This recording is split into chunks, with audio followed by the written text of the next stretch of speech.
Welcome to TG24 TV. నేను సుమలత. జనగామ జిల్లా station Ghanpur కేంద్రంలో ఉన్న తెలంగాణ సాంఘిక సంక్షేమ గురుకుల బాలుర పాఠశాల కళాశాలలో ఉపాధ్యాయులు నిర్లక్ష్యంగా వ్యవహరిస్తున్నారని విద్యార్థి తల్లిదండ్రులు బంధువుల ఆవేదన వ్యక్తం చేస్తున్నారు. వారి తరగతి గదులకు హాస్టల్ గదులకు మత్తు పదార్థాలు వెళ్తున్నాయని వారంటున్నారు. ఆ మత్తు సేవిస్తూ విద్యార్థులు విచక్షణ రహితంగా వ్యవహరిస్తూ బ్లేడ్లతో కోసుకుంటూ దాడులు చేసుకుంటుంటే చూసి చూడనట్లు ఉపాధ్యాయులు నిర్లక్ష్యంగా వ్యవహరిస్తున్నారని మండిపడుతున్నారు. తక్షణమే ఉన్నతాధికారులు జిల్లా కలెక్టర్స్ స్పందించి స్టేషన్ గన్పూర్ గురుకుల బాలుర పాఠశాలపై తనిఖీలు చేసి మొద్దు నిద్రలో ఉన్న ఉపాధ్యాయులపై చర్యలు తీసుకోవాలని డిమాండ్ చేశారు. Station Ghanpur social welfare college పాఠశాలలో మత్తు పదార్థాలు సిగరెట్లు దందా జరుగుతుంది. దాని పక్కన ఉన్న డబ్బాలు కానీ షాపులు కానీ యాజమాన్యం పట్టించుకోవట్లేదు. పిల్లలు మత్తు పదార్థాలకు బానిస అవుతున్నారు. దాంతోపాటు పిల్లలు అసలు ఏ టైంలో తింటున్నారు, ఏ టైంలో తిరుగుతున్నారు, చదువుకోవడం కూడా ఏం పట్టించుకోవట్లేదు. పిల్లలు కూడా ఒకరికొకరు కొట్టుకోవడం, ఛాతీల మీద బ్లేడ్లతోటి పేరు రాసుకున్నా కూడా యాజమాన్యానికి ఎలాంటి పట్టింపు లేదు. బయట ఉన్న షాపుల నుంచి విద్యా సంస్థలకి మత్తు పదార్థాలు కానీ సిగరెట్లు కానీ మొబైల్స్ కానీ జారవేయడం జరుగుతుంది. సో దీని పట్ల విద్యార్థుల భవిష్యత్తు అనేది నాశనం అవుతుంది. చిన్న పిల్లలు 8th క్లాస్ 9th క్లాస్ పిల్లలు కూడా ఈరోజు స్మోకింగ్ చేస్తున్నారు. కానీ యాజమాన్యానికి ఎలాంటి పట్టింపు లేదు. తరగతి గదుల వరకు మత్తు పదార్థాలు వెళుతున్నారంటే యాజమాన్యం ఏం చేస్తుంది, వార్డెన్లు ఏం చేస్తున్నారు, వాళ్ళ చదువు ఏం కావాలి, వాళ్ళు చదువుకోవడానికి ఇంట్రెస్ట్ ఉండలేదు. దాంతోపాటు ఈ మత్తు పదార్థాలు మరి లోపలికి వస్తుంటే నైట్ వాచ్మెన్ లేరు, గేటు ఓపెన్ చేసే ఉంటుంది. గోడల మింగలు దొరుకుతున్నా కూడా యాజమాన్యం పట్టించుకోదు, వార్డెన్లు పట్టించుకోరు. నైట్ కూడా రాత్రి 9-10 గంటల వరకు మొబైల్స్ అలౌట్ చేస్తున్నారు. ఏమన్నా అడిగితే మొబైల్స్ మా ఇష్టం అని మా పిల్లలు అంటున్నారు. యాజమాన్యం కూడా ఎలాంటి చొరవ చూపించట్లేదు, చర్యలు కూడా ఎలాంటివి తీసుకోవట్లేదు. ఇంత నిర్లక్ష్యంగా సోషల్ వెల్ఫేర్ హాస్టల్ నిర్వహిస్తున్నారు. మరి అధికారులు పట్టించుకోవట్లేదు, యాజమాన్యం పట్టించుకోవట్లేదు, విద్యా సంస్థలు పట్టించుకోవట్లేదు. అంతేందుకు మా తమ్ముడు అలా చదువుతున్నాడు, వాళ్ళకే సెక్యూరిటీ లేదు.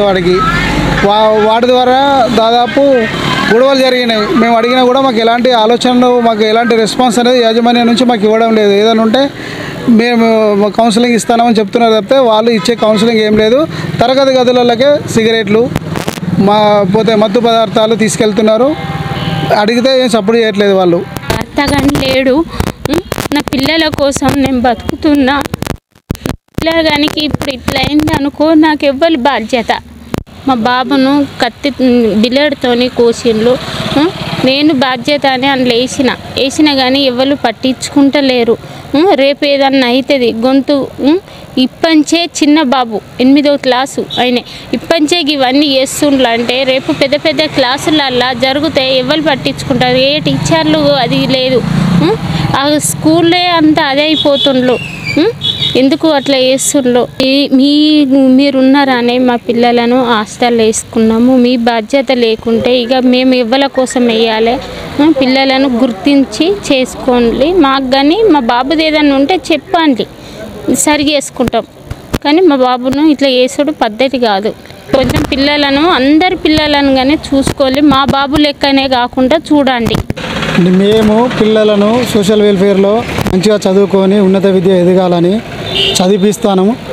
ఆ చదువు పైకి ఎదిగి మా పిల్లల భవిష్యత్తు ఉండాలనే కోరుకునే విషయంలో పిల్లలు మత్తు పదార్థాలకు బానిసాయి ఈ బయట నుండి లోపలికి మత్తు పదార్థాలు ఎలా పోతున్నాయో ఆ పోకుండా మీరు పెట్రోలింగ్ చేసి పిల్లలను భవిష్యత్తు కాపాడాలని పోలీస్ శాఖను కోరుకుంటూ, ఒకటి ఏంటంటే మా పిల్లల భవిష్యత్తు కాపాడే విధానంగా మీరు చేయాలనే ఈ ప్రభుత్వాన్ని కోరుకుంటున్నాను. ఇంతకు ఇలాంటి సమస్యలు అంటే ఈ మత్తు పదార్థాల బానిస కావడానికి ఈ యాజమాన్యాన్ని పట్టించుకొని, యాజమాన్యం కానీ వార్డెన్ కానీ వీళ్ళందరూ పట్టించుకొని పిల్లలను మంచి భవిష్యత్తులో నడిపించాలని కోరుకుంటున్నాను. అందరికీ నమస్కారం అండి, నేను మీ యాంకర్ నేహ. సో TG24 టీవీని సబ్స్క్రైబ్ చేసుకోండి. Thank you. Please do subscribe TG24 TV. Subscribe.